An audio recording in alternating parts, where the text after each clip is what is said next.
Hi, I'm Hayden Phillips, and this is the 2017 Subaru Impreza.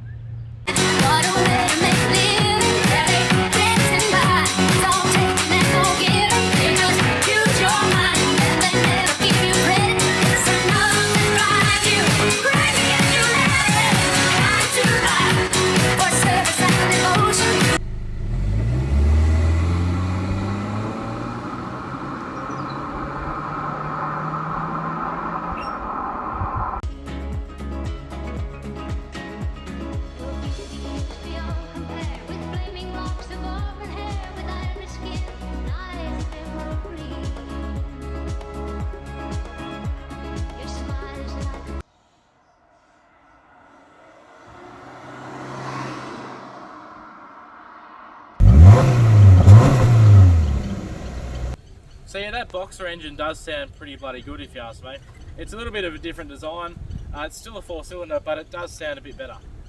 So under the hood, you actually get a 2-litre boxer engine, which is standard across the range. That's mated to a 7-speed CVT. The good thing about the boxer engine is that it has a horizontal piston order. So the pistons are actually horizontally facing, so you have a lower centre of gravity in the car, which leads to better cornering. The Boxer does put out 115 kilowatts, which is a little bit sluggish compared to the weight of the vehicle as well. So, you know, maybe a turbo on there might spice it up a bit. This year model range has actually undergone a complete overhaul. About 80% of the car has been overhauled, and it actually has changed quite a bit. The looks have become squarer, a bit more fierce at the front. So here at the back of the car, this is where you can notice the big change. Notice how it's square. These big tail lights really stick out quite a bit, protruding from the body line, which gives the back end quite a boxy look. This model Impreza is sitting on 18-inch rims. This is the top range, so it has got the very nice looking rims. The Yokohamas are quite comfortable, and it does a very good job of keeping grip on the road. So if we take a look at the boot, here we've got a 435 litre boot, which is plenty of space for your things.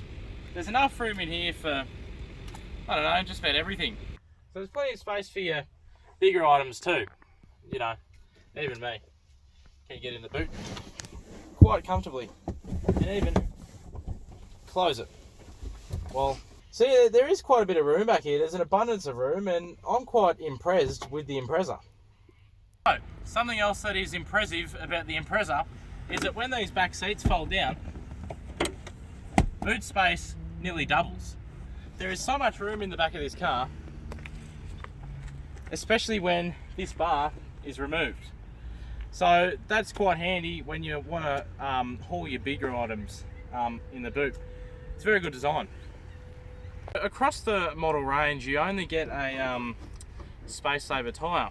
So the space saver means you can only do 80 kilometers an hour, but you do get a handy little toolkit here for if you need to change a tyre. Now in the back seat here, the Impreza is quite impressive. We've actually got quite a lot of leg room, quite a lot of headroom, and just the seats in general, they're quite large and quite comfortable. In the back seat of the Impreza, I'm quite impressed. We've actually got a bolstered out headlining, which allows for more headroom. We have cup holders here, which are very good for your cups. There's power windows back here. The plastics are a little bit hard, but that usually happens in the small car market where they cheapen things out in the back. But otherwise, back here, it's extremely comfortable with these leather seats. It's just very comfortable. I'm quite impressed. The other good thing about this is storage. We've actually got storage in here. You can sit your phone in here. It actually fits quite a big phone as well.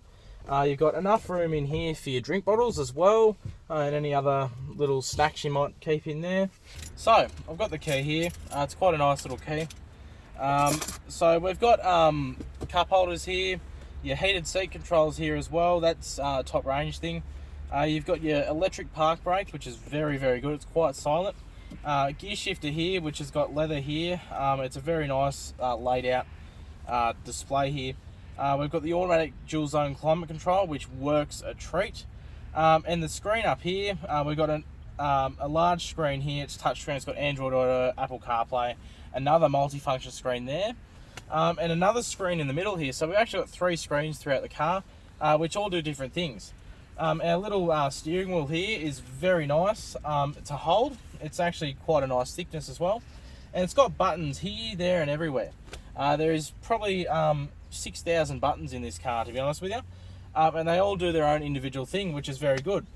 Something Subaru has taken into account is just the feel of the buttons and the placement of the buttons. They've just thought, you know, what do people want? You know, where do they want the buttons? And they've really thought about this, which is quite nice. It's quite nice.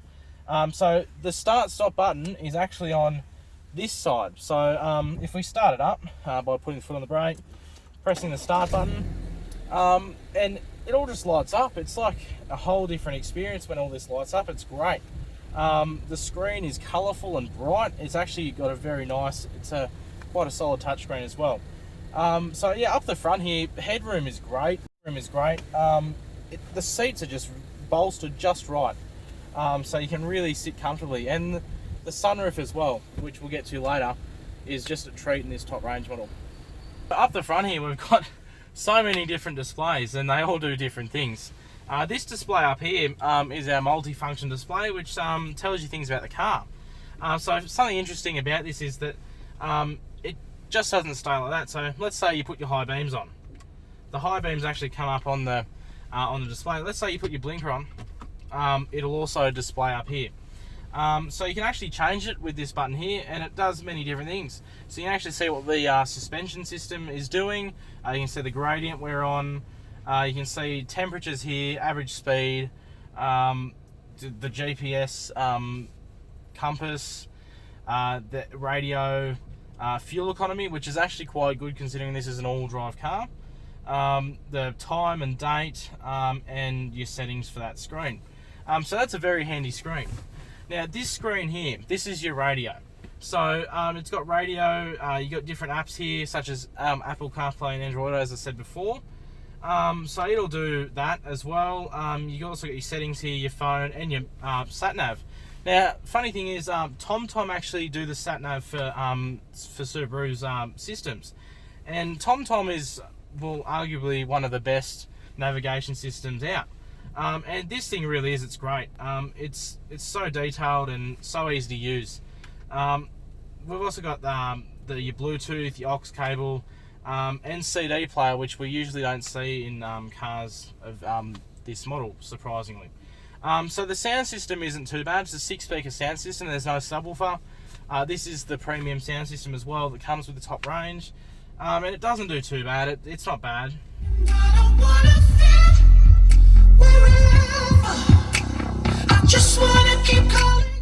It's not too bad at all. So yeah, the sound system is quite impressive. The only place it doesn't impress is when it's up higher. It sort of cuts bass out so it doesn't crackle, which is a bit different. You can't turn that setting off either. So this display in the middle here, it's just simple speed, and that's about it really. You've got paddle shifters as well, which is very cool. So you can shift through the different speeds of the CVT, which is quite good. Up here, the view is really good because the dashboard's quite low. You can see the bonnet because of that square design, so you sort of know where you are. The mirrors are quite big. You also get the cross lane detection here, the rear cross traffic alert as well, and the blind spot monitoring as well. So you do get quite a few features on this model. The eyesight camera up here, the 2 cameras up here, come standard across the range, which is absolutely phenomenal. So you get features on the base model version which don't even come on the top range Mazda 3. So this is quite a good competitor in that range. There's a few features that make this special, and usually on a smaller car like this we don't see all-wheel drive. And Subaru's Symmetrical all-wheel drive, which they're known for, is quite cool. Right, so yeah, it's quite simple. To disconnect the handbrake, we just push down as if you're putting a window down and smack it into drive, and simple as that, you're good to go. Now the Subaru all-wheel drive system allows you to have more grip on gravel roads, unsealed roads, in the wet, and on your little off-road adventures that you might go on. Not that this would really go very well off-road, but it's quite good for slippery situations such as the snow. Now, driving the CVT is surprisingly snappy. It's not like your older style CVTs where, so you get that rubber band kind of feel where it's sort of like it stretches out. It's actually quite punchy, and it's quite impressive actually. It's very impressive. Just the reaction of the and it goes quite well actually. It's not too bad, especially at the higher speeds. It is a little bit interesting in town though, because it can get a little bit sluggish in your stop-start traffic. Considering it is a smaller car, it is quite impressive in all aspects. The suspension is comfort tuned for this, so it's more comfort focused, but it doesn't lose that sporty feeling. It's just a really good car to drive, if you ask me. So if you're looking at a Toyota Corolla, a Mazda 3, a Hyundai i30, a Holden Astra, a Volkswagen Golf, a Honda Civic, then I think you should look this way. The Subaru just has better value for money and is a better car in general. If you're in the market for a good small car that's fairly cheap and you're after a safe car as well, the Subaru Impreza is for you. So there you have it, the 2017 Subaru Impreza. It's just a great car in general. You've got safety features. You've got so many safety features. You've got a 5-car NCAP safety rating across the entire model range, no matter if it's a base model or a top range. You've got great looking rims. You've got a great looking car. You've got the Japanese reliability and the fact that this thing is going to hold its value very well. It's got just about anything you could want. It's got heated seats, it's got your leather seats, it's got good looks, it's got everything. So the Subaru Impreza does live up to its name. The Subaru Impreza is very impressive.